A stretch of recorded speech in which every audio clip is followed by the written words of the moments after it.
LOI, or better known as the letter of intent. What is it and what should be included in it? Let's dive in.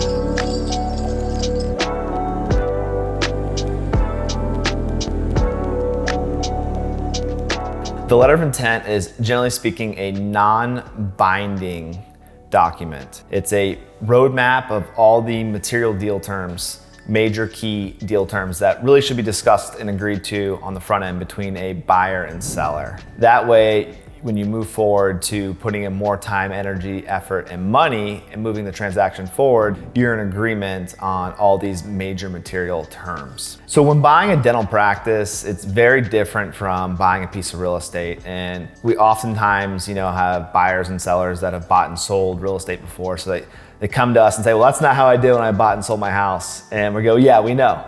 It's very different. Because when you buy or sell a piece of real estate, there's generally speaking a fill in the blank standard contract. Everything's negotiated on that contract. It's binding. You sign it, buyer and seller, and then you move to due diligence. When you buy and sell a dental practice, it's kind of done backwards. I'll explain why here in a second and you'll understand. It's because there's no standard fill in the blank contract for when you buy a practice.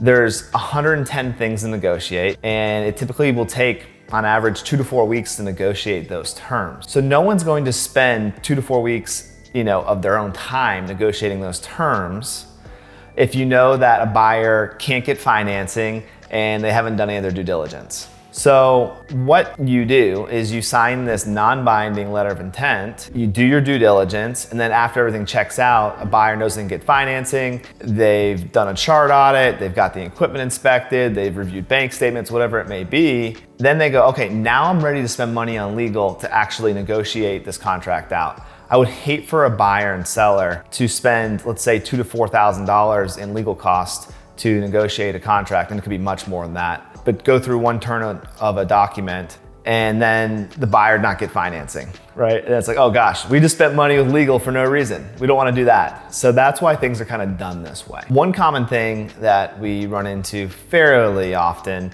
is, let's say, a seller that wants to use their friend who's a real estate attorney, or just an attorney they're comfortable with in general. They don't know our business, and they'll say, well, hey, in real estate, they always put down a deposit, the buyer does. And we don't really do that when it comes to buying and selling a dental practice. You can, but in my eyes, it doesn't make any sense. And here's why. It goes back to the contractual phase and how we handle that. Yeah, someone could put $20,000, let's say, in an earnest money escrow account, but that money is never going to have any terms tied to it and go what we call hard or non-refundable until there's an actual contract negotiated. And generally speaking, after we negotiate contracts, we're typically closing 1 to 2 weeks later. So if there's an extended closing after the contract's negotiated, then a deposit is warranted, but it's not warranted on the front end. No one's gonna give a deposit with a letter of intent because there's no point in doing that. It's never gonna go non-refundable. And no buyer is ever going to put money down non-refundable without having the actual contract negotiated, because a seller could say, hey, well, we didn't talk about what the allocation of assets is in the letter of intent, so I'm gonna put it 95% allocated towards goodwill. And the buyer's like, I'm not agreeing to that. Well, the seller could go, well, I have your deposit, so I got leverage on you.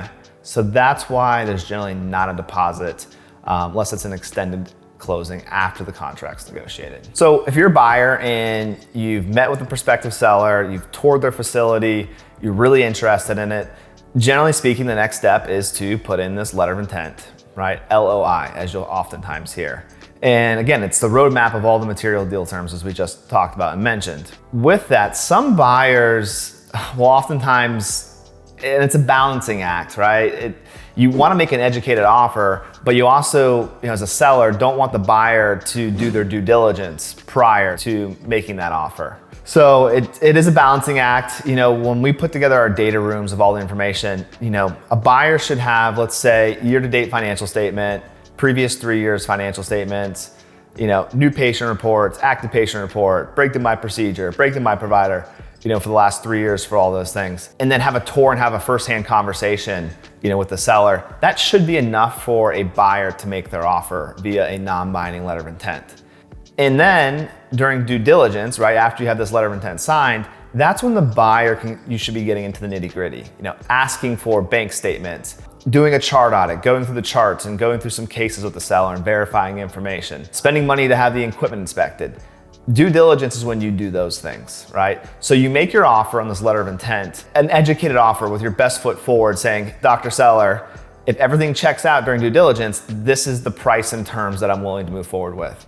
Obviously, if the buyer discovers during due diligence, information or things that were not disclosed on the front end, let's just say the seller's numbers go down a material amount of 30% from when they looked at it the last time, that might justify a price reduction or for the buyer to walk away, right? That's what due diligence is for. So it's a balancing act. You don't want to do due diligence on the front end before you make an offer, but you should have enough information on the front end to make an educated offer. So the letter of intent, it should really entail a number of things in this offer letter. It should have sale price, closing date, when's a contract gonna be due, how long is due diligence, what's the seller's non-compete gonna be, if the seller owns the real estate and they're leasing back, what are the lease terms for the lease back, things like that. I'll put in the description of this video of what all things that should be in the letter of intent. Because, from the sell side and the buy side, really both, let's just say the owner of the practice also owns the real estate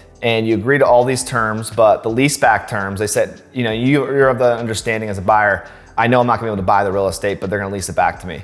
If that's not talked about in the letter of intent, what happens if you spend 45 days moving the deal forward, you get to the contractual phase, you get to presenting a lease to you, and the prospective seller wants $50 a square foot and market's only $30 a square foot. And you're going, I'm never gonna pay that, right? Why would I do that? That's not fair. And you go, oh my gosh, I just wasted 45 days and let's say $5,000 to get to this point. I wish we would have talked about that on the front end, right? That should have been in the LOI. The same thing can apply to a seller. What if a buyer makes their offer and you don't talk about what is the work back compensation? Maybe the buyer wants a prospective seller to work back part-time for 6 months, right, as a transition period. And it's not talked in the LOI of what the seller is gonna be paid as an associate post-sale. And then the buyer in the contract puts in there that they're gonna pay you 25% of collections, right? That's not gonna fly either. So again, you gotta talk about all these major material deal terms on the front end. So that kind of wraps up, what you should be looking for in a letter of intent. What is an LOI or a letter of intent, and what are some of the pitfalls? Hope this video is helpful.